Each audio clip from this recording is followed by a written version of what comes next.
आज हम लोग समचतुर्भुज के बारे में पूरी जानकारी सीखेंगे।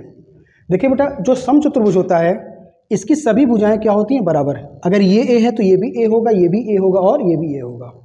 समचतुर्भुज में दो विकर्ण होते हैं, विकर्ण को इंग्लिश में बोलते हैं डायगोनल। दो विकर्ण का मतलब डायगोनल एक, डायगोनल दो, मतलब D1 और D2, D1 और D2। ये जो विकर्ण होते हैं ये विकर्ण एक दूसरे को समद्विभाजक करते हैं। मतलब ये जो पूरा विकर्ण अगर 16 सेंटीमीटर का है तो ये 8-8 हो जाएगा, मतलब समान भागों में बांटते हैं विकर्ण को। एक बात और जानिएगा, ये जो विकर्ण जहाँ पर करते हैं बेटा, यहाँ पर 90 डिग्री के सामने क्या बनता है? यहाँ पर 90 डिग्री का कोण बनता है और 90 डिग्री के सामने वाली भुजा कहलाती है कर्ण। ठीक है, इसके साथ साथ थोड़ा सा चीज़ और जानकारी ले लीजिए आप लोग बेटा, इस सवाल को जल्दी सॉल्व करने के लिए। कुछ ट्रिपलेट होते हैं 3, 4, 5। सर ये ट्रिपलेट क्या होता है? जब हम लंब का स्क्वायर प्लस आधार का स्क्वायर बराबर कर्ण का स्क्वायर करेंगे तो लंब कितना है? 3, 3 का स्क्वायर 9, आधार है 4, 4 का स्क्वायर 16, कर्ण है 5, 5 का स्क्वायर 25। जब इसका हम योग करेंगे 9 + 16 बराबर 25, तो 25 बराबर 25। अगर ये समकोण त्रिभुज को लंब का स्क्वायर प्लस आधार का स्क्वायर कर्ण के स्क्वायर के बराबर इनका योग आ जाएगा तो उसे बोलते हैं ट्रिपलेट। जैसे इस तरीके से कुछ ट्रिपलेट और भी होते हैं, जैसे 3, 4, 5 के बाद 5, 12, 13, 7, 24, 25, 8, 15, 17, 9, 40, 41। ठीक है, ट्रिपलेट का मतलब लंब का स्क्वायर प्लस आधार का स्क्वायर करके अगर इनका योग कर्ण के स्क्वायर के बराबर आ जाएगा तो उसे बोलते हैं ट्रिपलेट।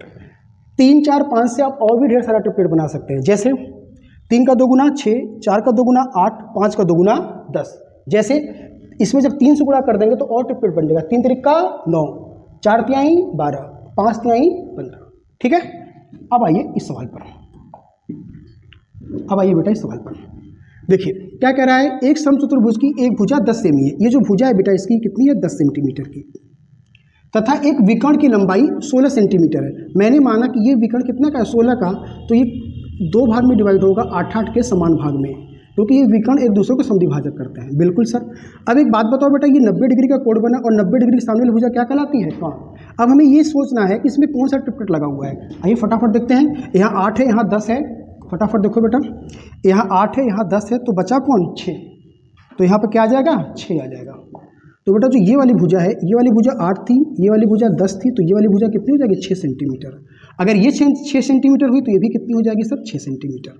और समचतुर्भुज का क्षेत्रफल होता है 1/2 D1 × D2। D1 कितना है? 6 और 6 12, D2 है 8 और 8 16। 2 से काटेंगे 16 को 8 बार में और 12/96, 96 वर्ग सेमी या सेंटीमीटर स्क्वायर। इसका चला गया ऑप्शन नंबर सी।